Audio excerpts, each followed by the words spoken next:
Just tell Vanessa, just tell Vanessa. Just tell Vanessa now, tell Vanessa now. Just tell Vanessa, just tell Vanessa. Welcome back to another edition of Tell Vanessa. I'm your host, Vanessa Cruikshank, and tonight we have another fun-filled show where current affairs meets reality talk. Each and every week we cover an interesting topical debate, highlight a community issue or business, and then you tell me your dilemmas. And then we finish with some good music. So for the next 30 minutes, sit back, relax, and enjoy Tell Vanessa. Just tell Vanessa, just tell Vanessa. He is known as the voice of sport, bringing us sporting information from across the globe.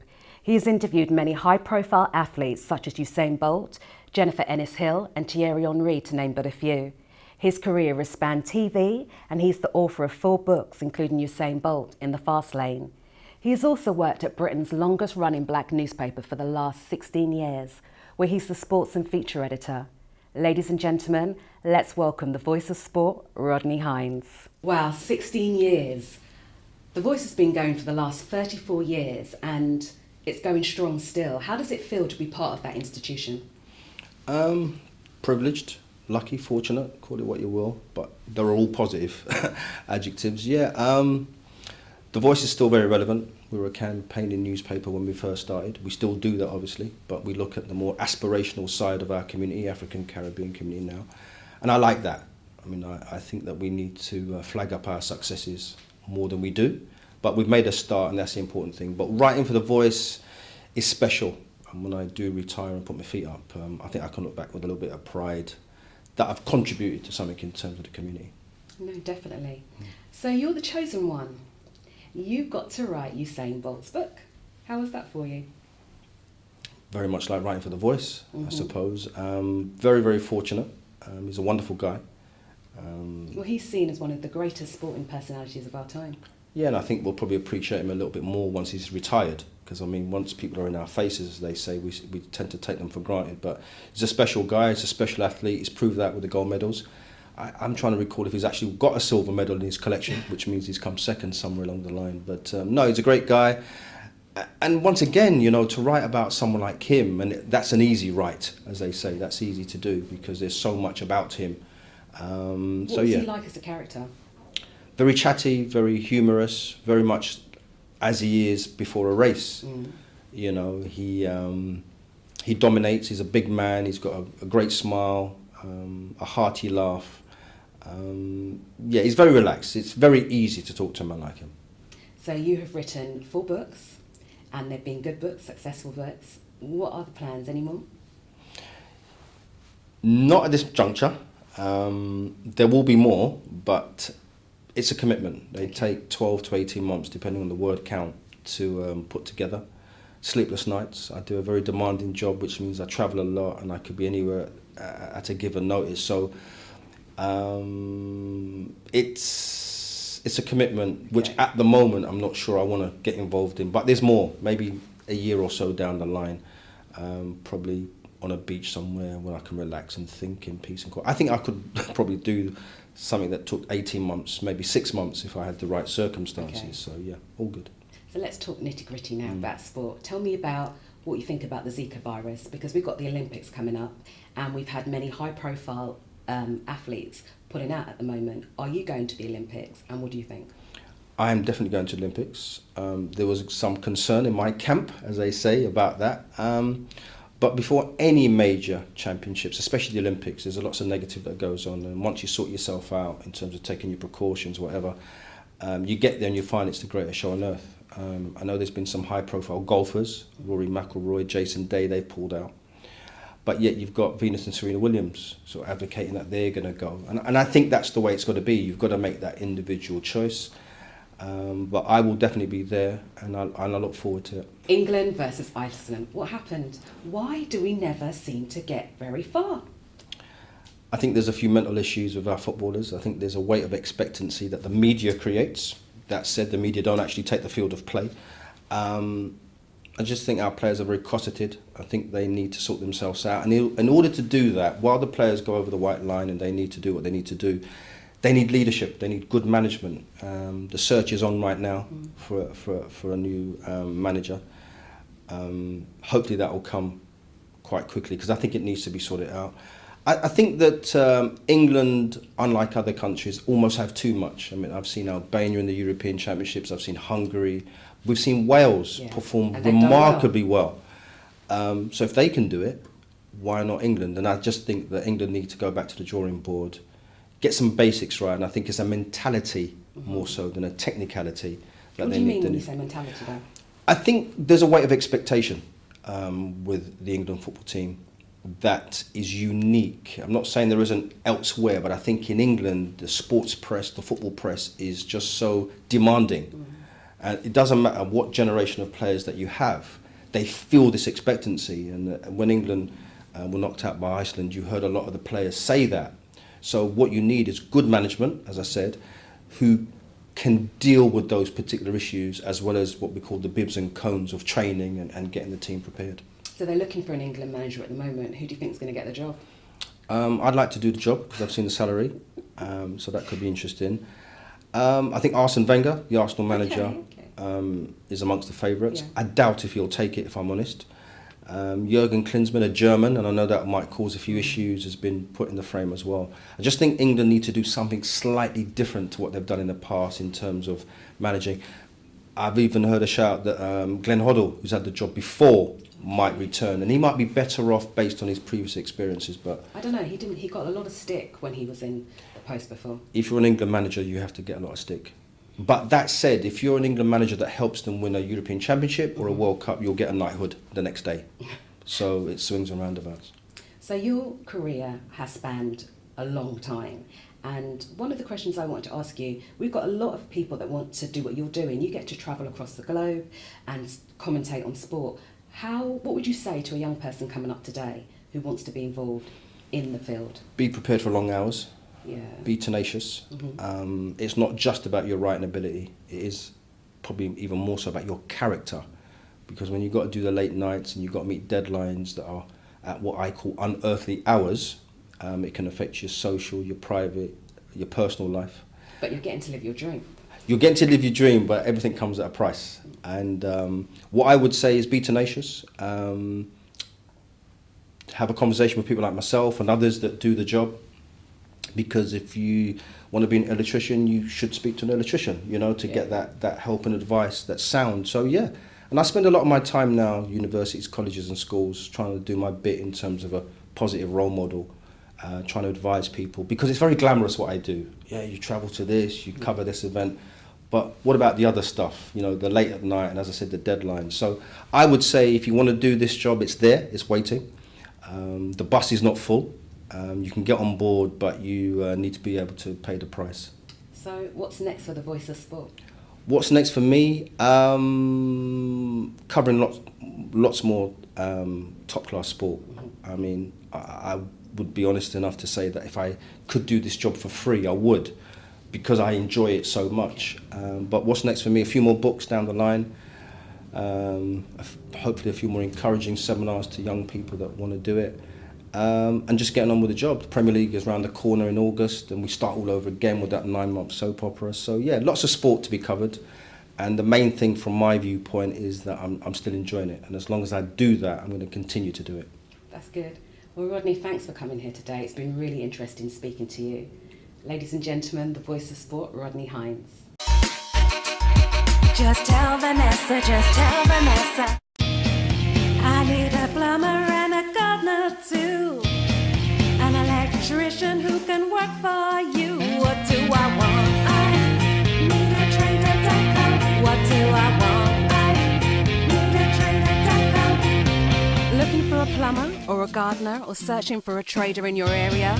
Then go to ineedatrader.com. For all your trade needs under one roof. ineedatrader.com.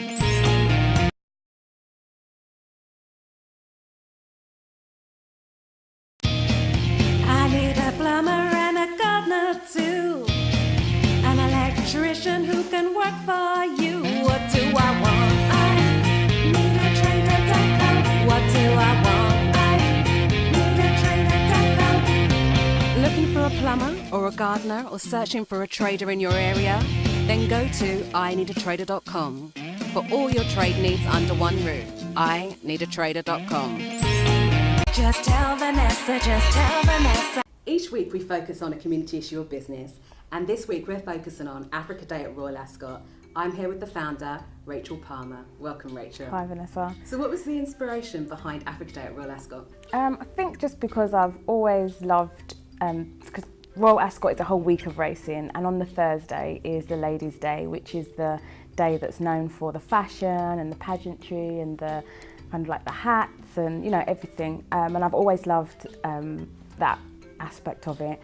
And I always wanted to go, and I just thought, you know what, I want to go, but I'm going to represent me, who I am, and my heritage. So African Ladies' Day was born from then. Brilliant, and it's a few of you who are the organisers. Yeah, so there's 5 of us all together. And you're known as the Gele Gang. Tell me about the Gele Gang. Yeah, so the Gele Gang, the headwear that I've got on is called Gele. Yeah. And so it was just kind of like because there's quite a few Nigerians, it's a Nigerian headwear. So there's 2 Nigerians all together, and being as vocal as they are, they said, let's be called the Gele Gang and wear geles on the day. So we don't always wear gele. You don't have to wear gele, but that's just our nickname. And your outfit is absolutely lovely. Thank you. Who made your outfit for Royal Ascot? Oh, it was a lovely designer called Naomi Deru, and she's based in Streatham Hill. And all of us, the Gele Gang, all 5 of us, wore the same material. So she managed to do our outfits for us, kind of not last minute, but it took her a while to do it, and they're all beautiful.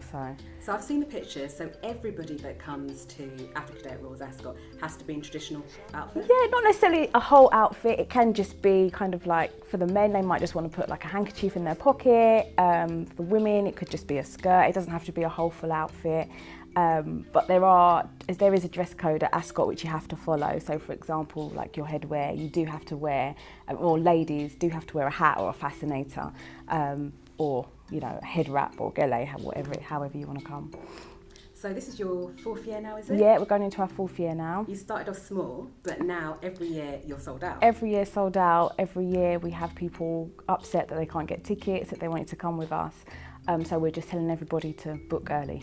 And you were recently on Good Morning Britain. Yes. Tell me about that. Yeah. Oh, that was a really good experience. So myself and Yvonne, who is another, who's part of the Gele Gang, and 3 other ladies, we went down to do the weather with Laura, the weather girl, to tell them a bit more about what we do at Royal Ascot on African Ladies' Day as well. Well, I was watching you, it looked so much fun. You all look like you were having such a good time. It is a great day, it really is a great day. It's kind of like a party atmosphere. You know, we have people who come by themselves, don't know anybody, and then by the end of the day, you know, they've made kind of like friends and connections with people. Obviously we have food, it's fully catered for, so we have like a hot lunch buffet, all-inclusive drinks are flowing throughout the day. Nice. Yeah, and then obviously you can go and have your little flutter on the horses. And how are you received at Ladies' Day, especially with the full traditional outfit? Yeah, we get a lot of kind of looks and stares, but it's all nice. We're all received really well, and you know, people want to come up and take pictures with us, and kind of like want to tweet us that they've, you know, at Ladies' Day with the Gele Gang. You know, people are like, oh, it's very colourful. So, you know, really well received. We even have people who said, oh, I wish I'd have thought of that next year. You know, I'm going to do that as well. So the viewers who are watching at home, how can anyone who wants to come to Africa Day at Royal Ascot get in touch with you? Best thing to do is to visit our website, which is www.africanladiesday.co.uk, and fill in their details on our contact form, and they'll be put straight onto our mailing list, and they will know when our tickets are released for next year. Okay, I think I'm going to be coming to join you next year. Great. Thanks a lot for coming, Rachel. Thank you for having me. Just tell Vanessa, just tell Vanessa. Got another interesting dilemma for you this evening from a lady called Jay. I'm 22 and I suspect that my mum is cheating on my dad. I began to have my suspicions when my mum said that she had to work late. So as a surprise, I decided to pick her up from work. When I arrived at her workplace, the staff said that she went home ages ago. I got home before my mum that evening and I asked her where she was. She said, remember, I told you I was at work. She's always texting lately and she looks absolutely fabulous and really glamorous. My mum and dad have been married for over 40 years. My dad, he's the best ever. I know he can be a little boring sometimes, but I want them to stay together. What should I do? This is a tricky one because what you want may not always be the best solution for everyone. First thing is you need to speak to your mum on a one-to-one. You might find out that she was actually doing something innocent after work that she didn't want anyone to know about. If you ask your mum and she says she's not having an affair, leave it at that. If she tells you she is having an affair, it's down to your mum to tell your dad. You are 22 and you need to be mature about this situation, especially if your mum tells you something that you don't want to hear. Unfortunately, people sometimes fall out of love, but the first call for you is to speak to your mum. But like I say every week, this is just my advice, so let's hear what they say on the streets. Just tell Vanessa, just tell Vanessa. Generally, I would probably say if somebody's going to be having an affair, there's something sort of wrong. And probably one of the biggest problems is when people get older, they stop being the people they were when they got married or when they were dating. I'm pretty sure when you were dating, you weren't just staying at home, cooking the dishes, being like one of those stupid washing machine adverts and stuff. What nightclubs did you go to? What colour was the hairdo? You know, how many times did you snog in a nightclub and, you know, on the car, in the, you know, the car on the top of the hill, on the sand dunes, you know, sneaking somewhere else? Why did you stop doing it? She might just be going through a midlife crisis and doesn't want to worry you and draw your attention away from what from other things that you could put your attention to, like your education. So I should you just sit her down and talk to her, but just do not let that conversation end in an argument. Like if she starts shouting, just calm her down and talk to her. She doesn't have to tell you anything, but you're talking to her, so just calm down. You know, that's the biggest problem, is if you fell in love as teenagers, tell everybody to say be appropriate to go and do something I'm not allowed to say on TV. Quite frankly, if you're a rocker or metaler or a goth or a punk or a hippie or a rasta, or hey, you used to go to Club 18 to 30 nights and flash the boobies in a wet t-shirt competition, go do that again. Or should I say, tell your mum to do that again. Or better still, in this case, if the dad's being the boring one, tell him to be the person who he used to be when he used to go out with his mum, with your mum, because otherwise he might lose her. You know, by the look of it, it might be a bit late for that, but maybe if he catches up, then that might solve it. I believe you're 22. Hopefully, if you've got a nice job, how about you sort them out a romantic holiday or something? Ideally, maybe something which has got a theme of what they used to do when they were younger, like if they're rocky or punky or something like that, Glastonbury Festival with a tent, you know, maybe ideally a place they fell in love, that sort of stuff. Hawaii. Suggest your dad, I don't know, rent a sports car, an open one, and try and kind of recreate like a scene out of a John Hughes movie when the car accidentally runs out of petrol on the top of a hill overlooking a city. Or, you know, is there a reunion prom or anything like that kind of stuff? Tell him to get his act together and, you know, start dating his mum. Go clubbing, pretend you don't know each other. Pretend you don't know each other. Grab a coat and pull, or whatever else. I would say. Just tell Vanessa, just tell Vanessa. Jay, I hope you take our advice on board. As I say every week, a problem shared is a problem halved. So if you have a dilemma, email us here at dilemma@tellvanessa.com.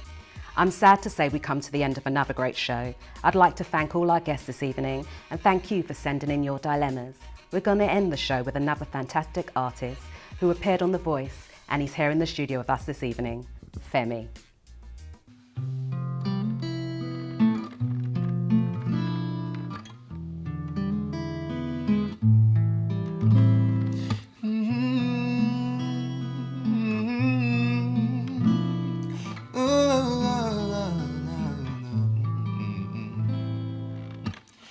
I'm not lying, no, when I say I won't be a foolish remnant from your history. Like I've always shown, slowly, surely I will grow into a light that shines on you day and night. But as truth be told, warmth can turn to cold and then freeze you in time for a century. When you don't reveal all the feelings you feel, the step that you won't take, such a common mistake. To you I guarantee that man won't be me. Seems impossible, but quite quite probable, cause of who I've always been and will always be, long as you stay with me. So I'm offering the one thing that means the most to me. I'm giving my rose to you. Divine proposal, evidently I wanted to know if you feel the same. Lend me a rose, never take it away.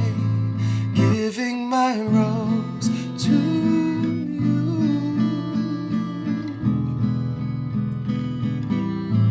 Giving my rose to you, cause I always wanted to.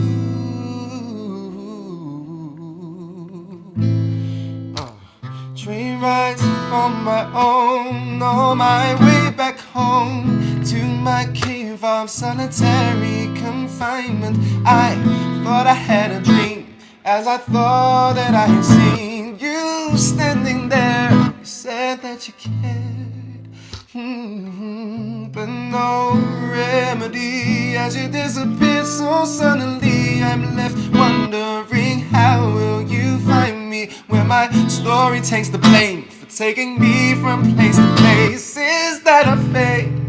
Will we find a way? To you I guarantee that won't be our story. It's written in this song, all the reasons why together we belong. As for infinity, that's something we will see. So for now, just take the thing that I want you to keep. Giving my rose to you. Divine proposal, evidently I wanted to know if you feel the same. Lend me your rose and never take it away. Giving my rose to you.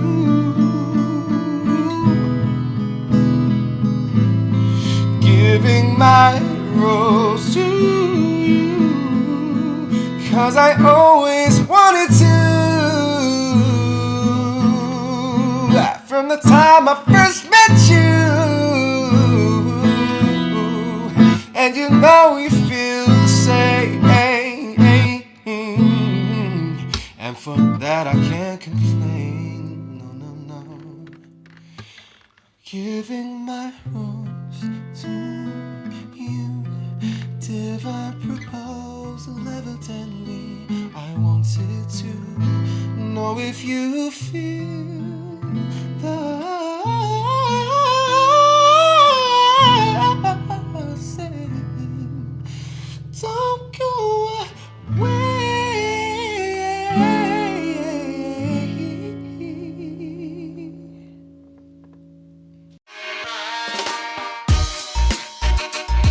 Just tell Vanessa, just tell Vanessa.